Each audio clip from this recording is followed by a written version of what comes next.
Pada tanggal 19 Desember 1961 di Yogyakarta, ribuan orang berduyun-duyun memenuhi utara alun-alun Keraton Yogyakarta. Alun-alun itu lantas menjadi lautan manusia. Tak lama kemudian, rombongan mobil kepresidenan melintasi jalan Pangeran Mangkubumi. Seketika itu pun, suara gemuruh dari setiap sudut terdengar dengan jelas untuk menyambut kedatangan sang presiden pertama, Soekarno. Dan saat memasuki sekitar pukul 9.00 pagi hari, Presiden Soekarno lantas berpidato membakar semangat rakyat yang ada di alun-alun.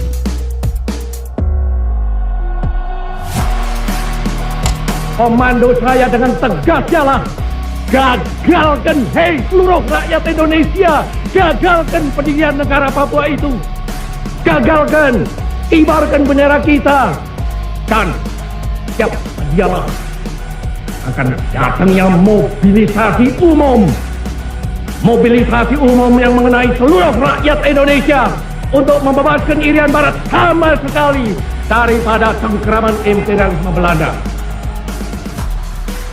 Setiap kata yang keluar dari mulut sang pemimpin besar revolusi itu tidak main-main.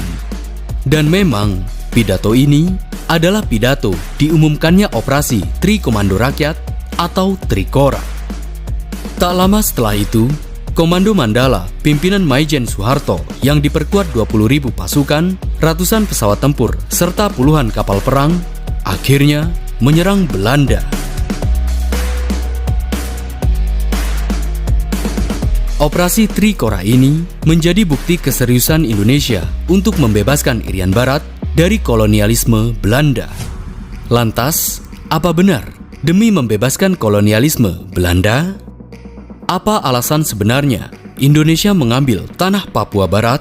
Dan bagaimana kronik sejarah terjadinya operasi Trikora?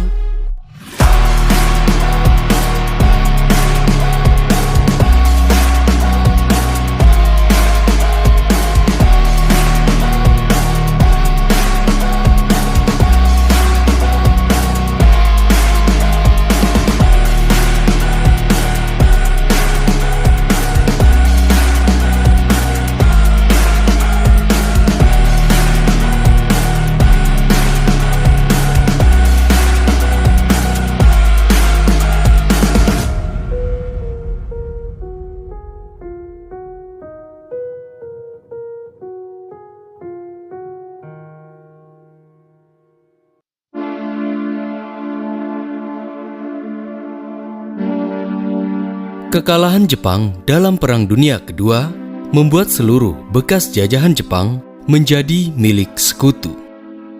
Tak terkecuali Indonesia. Disinilah Belanda meminta kepada sekutu agar menyerahkan wilayah Indonesia kepadanya. Permintaan Belanda pun dikabulkan dengan datangnya pasukan Allied Force Nederland-East-Indies atau AFNI yang diboncengi Nika ke Indonesia pada akhir Agustus 1945 untuk melucuti pasukan Jepang serta mengevakuasi para tawanan perang. Namun, kedatangan mereka tentunya tidak disambut baik oleh rakyat Indonesia. Maka tak heran, di berbagai daerah hampir di seluruh Indonesia, pertempuran daerah atau pertempuran rakyat semesta melawan pasukan sekutu sering terjadi. Hanya saja, di Papua tidak terjadi demikian.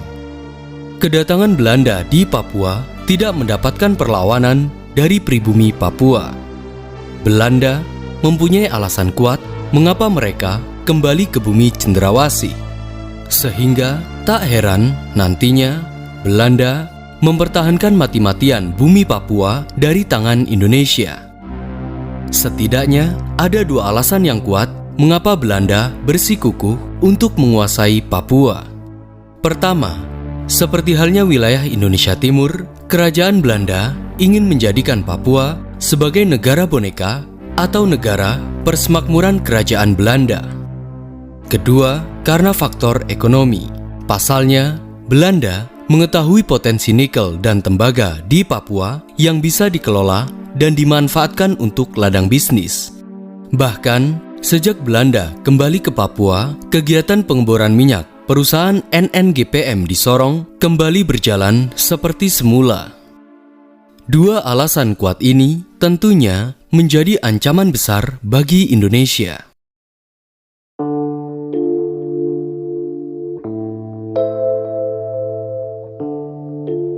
Di saat Belanda sibuk memperbaiki serta membangun ulang perusahaannya di bumi Papua, seorang pemuda kelahiran Biak yang bernama Frans Keisiepo bersama rekannya Sugoro Atmoprasojo dengan diam-diam sibuk mempersiapkan segala sesuatunya agar Papua bergabung dengan Indonesia. Sejak awal, Keisiepo memang berkeinginan agar Papua menjadi bagian dari Indonesia. Bahkan, pada tanggal 31 Agustus 1945, ia bersama kelompoknya mengibarkan bendera merah putih serta menyanyikan lagu Indonesia Raya di Pulau Biak. Tindakan yang sangat berani.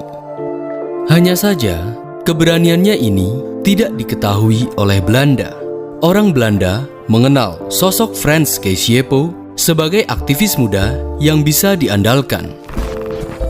Terbukti, pada bulan Juli 1946, Frans Keisiepo diutus oleh pemerintah Nederland New Guinea untuk mengikuti konferensi Malino di Sulawesi Selatan.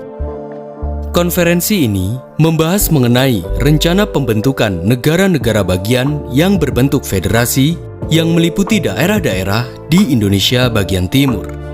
Di saat itulah Frans Keisiepo mengusulkan agar nama Papua dirubah menjadi Irian dari bahasa Biak yang berarti cahaya yang mengusir kegelapan. Menariknya, dalam konferensi ini, dengan tegas Frans Keisiepo menolak keras penggabungan Papua dan Maluku menjadi bagian dari negara Indonesia Timur. Sebaliknya, ia berkeinginan agar Papua bergabung dengan Indonesia. Lebih dari itu, perjuangannya masih terus berlanjut.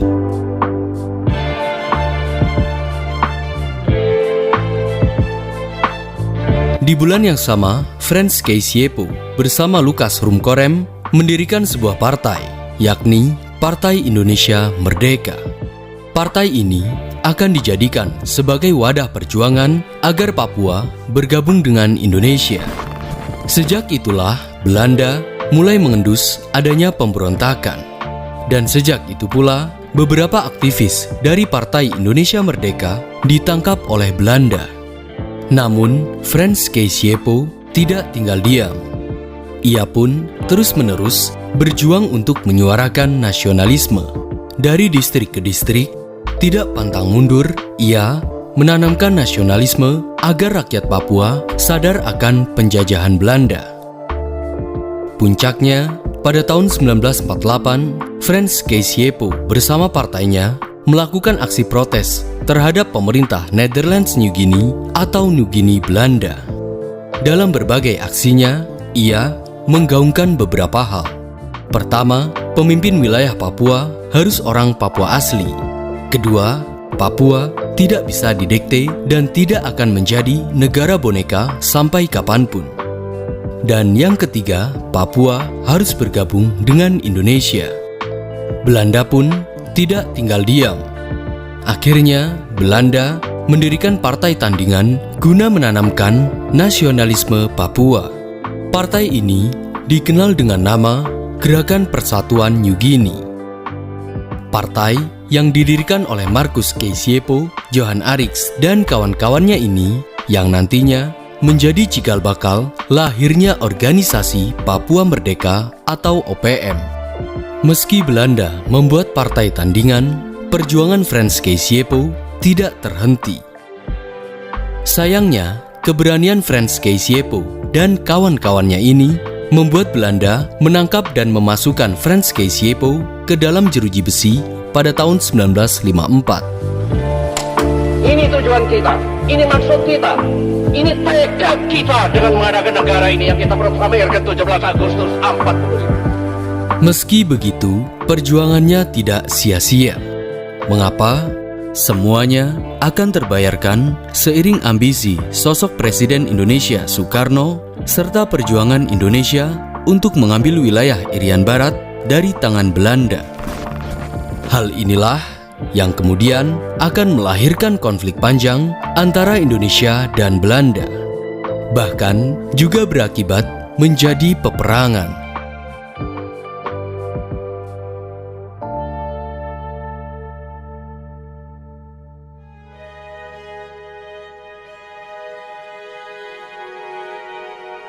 Keinginan Indonesia untuk mengambil tanah Papua atau wilayah Irian Barat sebenarnya sudah ada sejak tahun 1945 atau saat sidang BPUPKI.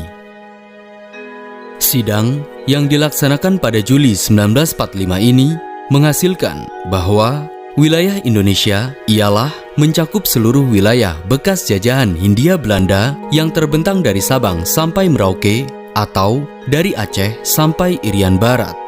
Hingga kemudian saat Indonesia telah memproklamirkan kemerdekaannya pada tanggal 17 Agustus 1945, kerajaan Belanda enggan untuk mengakui kemerdekaan Indonesia, dikarenakan Belanda masih memiliki hasrat untuk menguasai Indonesia kembali. Maka tak heran pada tahun 1947 Belanda melakukan agresi militernya yang pertama, dan pada bulan Desember 1948 berikutnya, Belanda kembali melancarkan agresi militernya yang kedua dengan menyerang pusat pemerintahan Indonesia di Yogyakarta.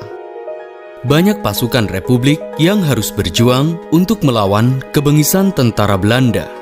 Bahkan, para pemimpin Indonesia seperti Soekarno, Hatta, Sultan Syahrir, dan Haji Agus Salim ditangkap oleh Belanda.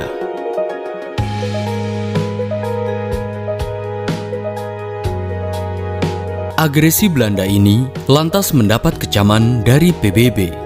Akhirnya, pada tanggal 23 Agustus hingga 2 November 1949, Indonesia dan Belanda mengadakan KMB atau Konferensi Meja Bundar di Den Haag, Belanda.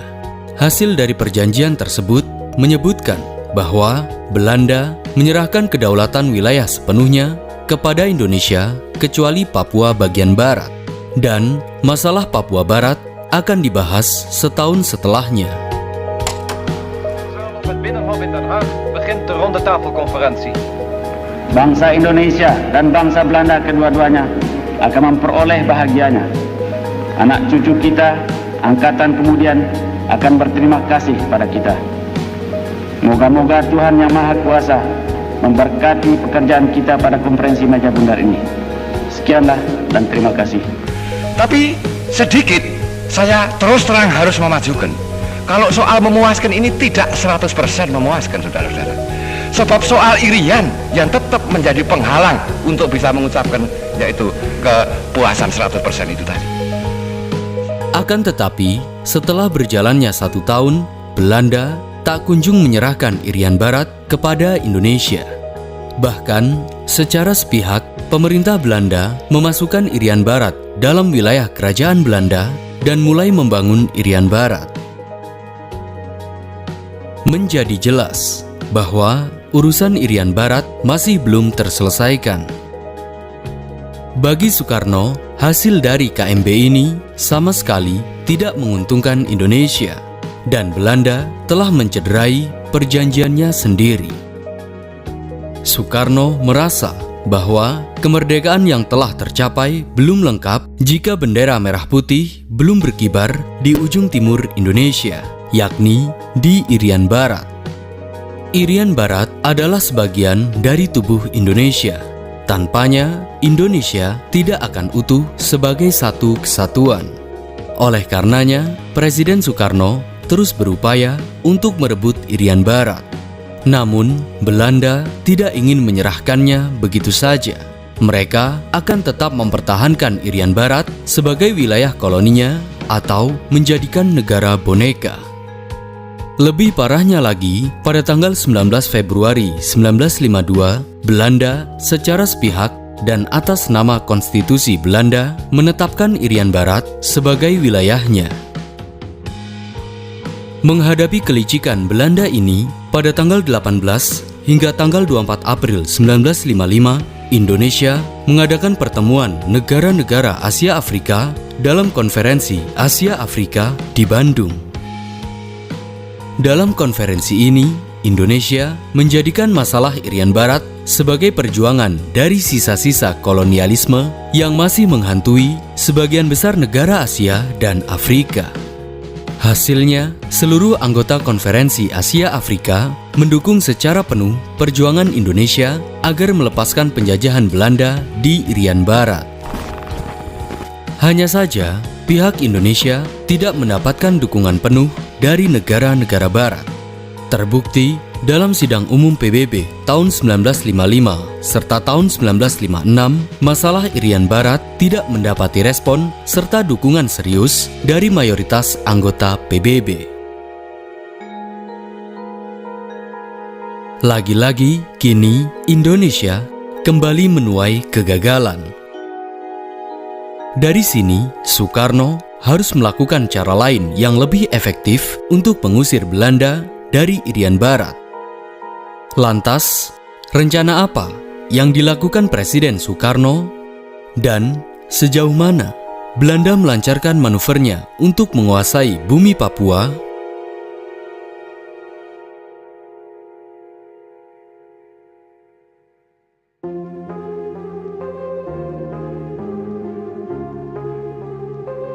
Kita telah mengetahui, di tahun 1950-an, dalam politik internasional, terjadi ketegangan politik dan militer antara Blok AS dan sekutunya atau Blok Barat dengan Blok Soviet atau Blok Timur dalam Perang Dingin.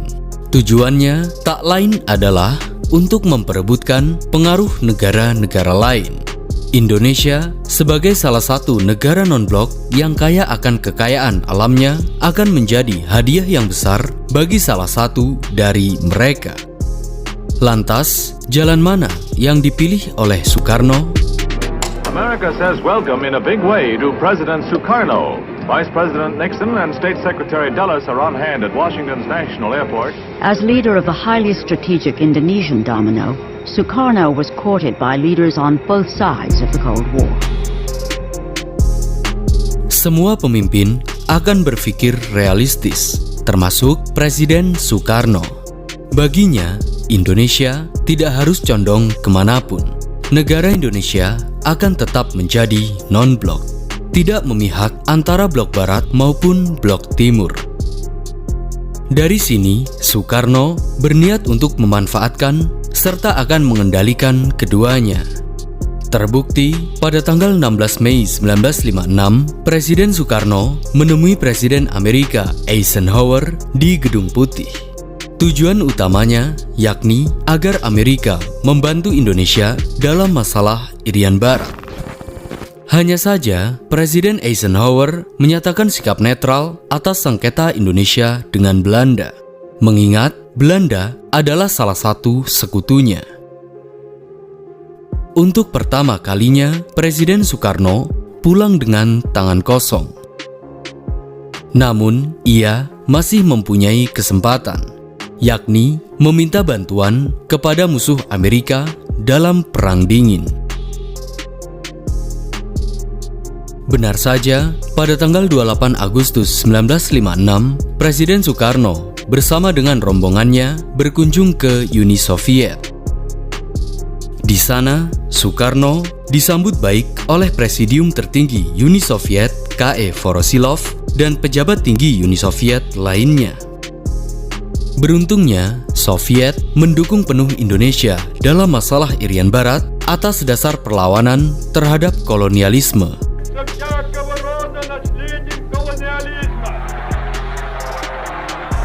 Tidak dengan tangan kosong, dukungan Soviet ini nantinya dibuktikan dengan adanya bantuan senjata alutsista yang cukup besar terhadap Indonesia, jika memang langkah perang menjadi pilihan. Dan memang, setelah Jenderal A.H. Nasution melakukan kunjungan ke Uni Soviet pada bulan Februari 1960, 10 bulan berikutnya, tepat pada tanggal 20 Desember 1960, Soviet mengirimkan sejumlah armada alutsista yang cukup besar kepada Indonesia. Di antaranya, Angkatan Udara mendapatkan 52 pesawat bomber, 86 pesawat tempur, serta 98 pesawat latih dan helikopter. Angkatan Darat mendapatkan 12 kendaraan peluncur roket, serta 50 meriam anti pesawat. Dan Angkatan Laut mendapatkan 4 kapal perusak, serta 2 kapal selam. Bantuan armada ini akan terus bertambah jika memang perang sudah di depan mata. Bantuan ini tidaklah gratis. Indonesia melakukan jual beli senjata dengan pemerintah Uni Soviet senilai 2,5 miliar US dollar dengan persyaratan pembayaran jangka panjang. Setidaknya, dukungan Soviet ini menjadikan Soekarno yakin jika nantinya Indonesia akan berhasil merebut Irian Barat. Hanya saja, diplomasi dengan Belanda masih berjalan alot. Dengan begitu, Soekarno melancarkan cara lain untuk menekan Belanda, yakni dengan upaya ekonomi. Hal ini dilakukan sejak bulan Desember 1957, yang mana Indonesia melancarkan pemogokan buruh terhadap perusahaan Belanda, menutup konsulat Belanda di Indonesia, dan mengambil alih perusahaan-perusahaan Belanda. Bahkan, pada tanggal 16 April 1958, Presiden Soekarno mengumumkan bahwa Indonesia menasionalisasikan setiap perusahaan Belanda di bawah penguasaan pemerintah Republik Indonesia. Sebanyak 700 perusahaan Belanda yang berupa pabrik, pertambangan, perkebunan, dan bank-bank milik Belanda kini diambil alih seluruhnya oleh Indonesia. Lantas, apakah Belanda diam saja? Dan apa langkah Indonesia selanjutnya?